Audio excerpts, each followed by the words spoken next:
മലയാള സിനിമയെ പിടിച്ചുകുലുക്കിയ ഹേമ കമ്മിറ്റി റിപ്പോർട്ടിന്റെ തുടർച്ചകൾ സമാനതകളില്ലാത്ത പ്രതിസന്ധിയിലേക്കാണ് മലയാള സിനിമയെ തള്ളിവിട്ടത്.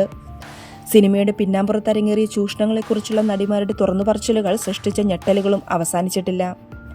ആരാധനാബിംബങ്ങൾക്കുമേൽ ചാർത്തപ്പെട്ട തീരാകളങ്കങ്ങൾ പ്രേക്ഷകരിലും നടുക്കമാവുന്നു. സിനിമയുടെ എല്ലാ മേഖലകളിലേക്കും അതിന്റെ മാറ്റൊലികൾ പടരുന്നു.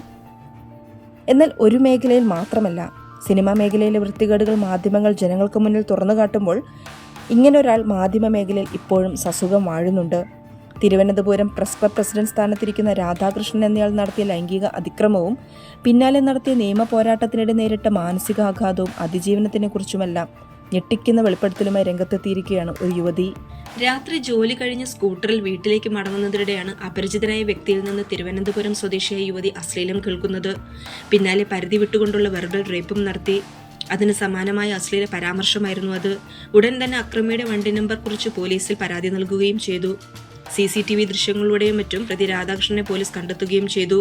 പ്രതി തിരുവനന്തപുരം പ്രസ് ക്ലബിലെ പ്രസിഡന്റിനെ പോലെ ഉത്തരവാദിത്തപ്പെട്ട ചുമതലയിൽ നിൽക്കുന്ന വ്യക്തിയാണെന്നത് പരാതിക്കാരിയെ സംബന്ധിച്ച് ഞെട്ടലുണ്ടാക്കി.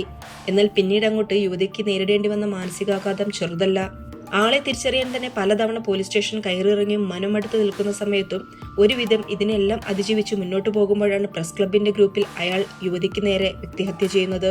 പ്രസ് ക്ലബിന്റെ ഗ്രൂപ്പിൽ അയാൾ യുവതിക്കെതിരെ വ്യക്തിഹത്യ ചെയ്യുന്ന പ്രസ്താവന ഇറക്കിയത് ഇപ്രകാരമായിരുന്നു: തന്നെയും തന്റെ പ്രസ്ഥാനത്തെയും തകർക്കാൻ ഗൂഢാലോചന നടത്തിയുള്ള വ്യാജ കേസാണിതെന്നും ആരോ ഒരാൾ കാറിൽ നിന്ന് അസഭ്യം പറഞ്ഞത് അയാളാണെന്ന് യുവതി തെറ്റിദ്ധരിച്ചെന്നുമായിരുന്നു പ്രചരിപ്പിച്ചത്. പിന്നാലെ പരാതിക്കാരിക്ക് പലവിധം ആളുകളുടെ ഫോൺ കോളുകൾ വരാൻ തുടങ്ങി. പരാതിക്കാരിയുടെ പേര് വിവരങ്ങൾ സ്വാധീനം ഉപയോഗിച്ച് പ്രതി മനസ്സിലാക്കി എന്നത് യുവതിക്ക് ഞെട്ടലുണ്ടാക്കി. ഇതിനു പുറമെ പ്രസ്താവനകളിൽ ഒന്നടങ്കം തെറിയെന്നാണ് പ്രതി പരാമർശിക്കുന്നത്.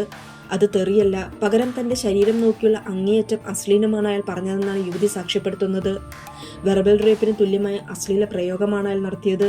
തന്റെ ശരീരം നോക്കിയുള്ള അശ്ലീല പരാമർശത്തെ നടു റോഡിൽ വെച്ച് കേൾക്കേണ്ടി വന്ന ട്രോമയിൽ നിന്ന് മുക്തമാവുന്നതിന് പുറമെയാണ് വ്യാജ വാർത്തയും മറ്റും സൃഷ്ടിച്ച് പ്രതി തനിക്കെതിരെ വ്യക്തിഹത്യ നടത്തുന്നുവെന്നും അതിജീവിത പറഞ്ഞു.